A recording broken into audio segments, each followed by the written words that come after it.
Daily Words of God. You always wish to see Christ, but I exhort you not to exalt yourselves so. Everyone may see Christ, but I say none are fit to see Christ. Because the nature of man is filled with evil, arrogance, and rebellion. When you see Christ, your nature will ruin you and condemn you to death. Your association with a brother or a sister may not show much about you, but it is not so simple when you associate with Christ. At any time, your conceptions may take root, your arrogance bud, and your rebellion bear figs. How can you, with such humanity, be fit to associate with Christ? Are you truly able to treat him as God every moment of every day? Will you truly have the reality of obedience to God? You worship the lofty God within your hearts as Jehovah, but regard the visible Christ as a man. Your sense is too inferior and your humanity too lowly. You are unable to forever regard Christ as God. Rather, you simply pull him over and worship him as God when it strikes your fancy. This is why I say, you are not believers of God, but accomplices to those who fight against Christ. Even men who show kindness to others are repaid. Yet Christ, who does such work among you, is not loved or repaid by man, nor does he receive man's obedience. Is this not a most saddening thing? It may be that in all your years of faith in God, you have never cursed anyone, nor committed a bad deed. Yet in your association with Christ, you cannot speak the truth, act truthfully, or obey the word of Christ. Then I say that you are the most devious and sinister in the world. If you are especially cordial and loyal to your relatives, friends, wife or husband, sons and daughters, and parents, and never take advantage of others, yet you cannot be compatible and at peace with Christ, then even if you send your all in relief to your neighbors, or have taken good care of your father, mother, and household, I still say that you are wicked and cunning too.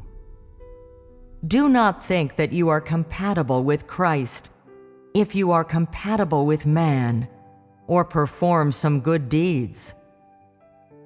Do you believe that your kindness can purloin the blessing of heaven? Do you think that good deeds are a substitute for your obedience? None of you can accept dealing and pruning, and all find it difficult to accept the normal humanity of Christ. Yet you always claim obedience to God. Such faith as yours will bring upon a fitting retribution. Stop indulging in fanciful illusions and wishing to see Christ, for you are too little in stature, such that you are not even worthy to see him. When you have completely cast away your rebellion and can be at peace with Christ, then God will naturally appear to you.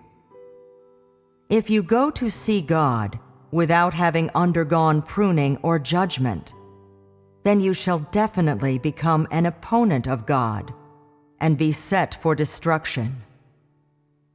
The nature of man inherently is hostile to God, for all men have been thoroughly corrupted by Satan.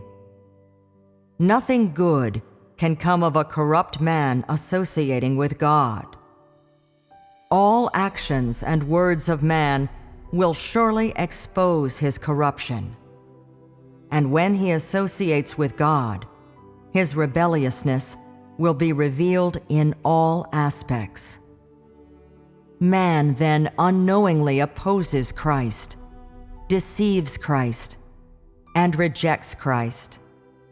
Then will man be in an even more dangerous state. Should it continue, he will become subject to punishment. Some may believe that if association with God is so dangerous, then it would be wise to give God a wide berth. What, then, can such people receive? Can they be loyal to God?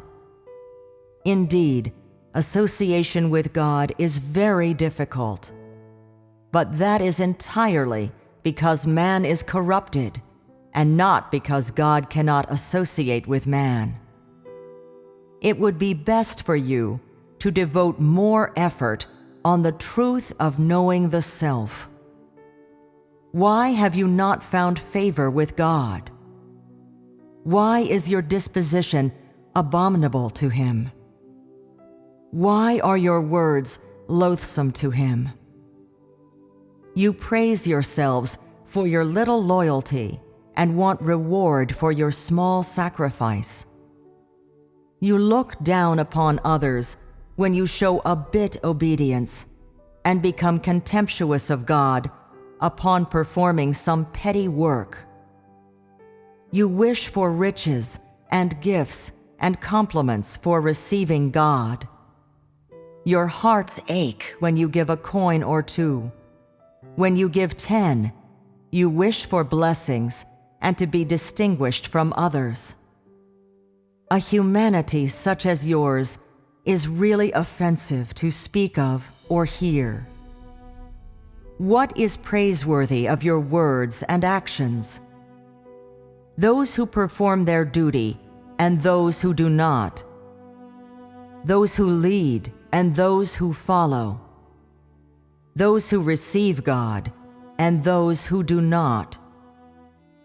Those who give and those who do not. Those who preach and those who receive the word, and so on. All such men praise themselves. Do you not find this laughable?